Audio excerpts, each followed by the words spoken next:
What's up, guys, and welcome back to my reading journey. Hope you're all doing absolutely fine. And today, as usual, we're gonna continue with the book by Cicero on the ideal orator. It's gonna be the 15th part of the first book, so let's get started. For if someone wants to define the orator as one who can speak with fullness only before a praetor or a jury or before the people or in the senate, then he must still consider that these same orators should be granted many qualities. After all, to be engaged with sufficient resourcefulness and expertise, even in these fields alone, is impossible without having thoroughly examined public affairs of all sorts, without knowledge of statutes, tradition, and law, and without an understanding of human character and behavior. But if someone has actually learned all these, and without it, no one can handle even the smallest elements of a case adequately. Can he be said to lack in any way knowledge of the most important matters?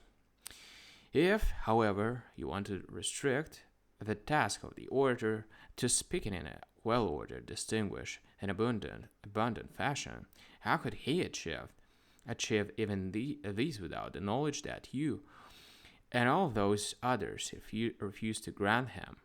For excellence in speaking cannot exist unless the speaker has grasped the subject he will speak about. If therefore Democritus, their known natural philosopher, spoke with this distinction, as I think is rightly said about him, the material he spoke about belonged to the province of the natural philosopher, but the actual distinction of his language must be considered the property of the orator. If Plato spoke on subjects far removed from juridical and political controversy with the voice of a god, as I concede, and if, likewise, Aristotle and Theophrastus and Cornelius were eloquent in the matters that they discussed and spoke with charm and distinction, then let it be admitted that the subject of their discussions are at home in certain other pursuits, but surely their speech itself is a special and exclusive property of this art of oratory that we are examining. Indeed, we see that the discussions of this same subject by certain others are barren and dry, such as those by Crassus, a man, so they say, of extremely keen intellect. Yet the fact that they had no ability in this art of speaking, which, after all, belongs to others, did not mean that they failed to satisfy the demands of philosophy. What, then, is the difference, and how do you distinguish the richness and fullness of those mentioned earlier from the dryness of those who do not employ these refinement and variety of speech? Surely it is one particular quality that marks good speakers: speech that is well ordered, distinguished, and characterized by a particular kind of artistry and polish.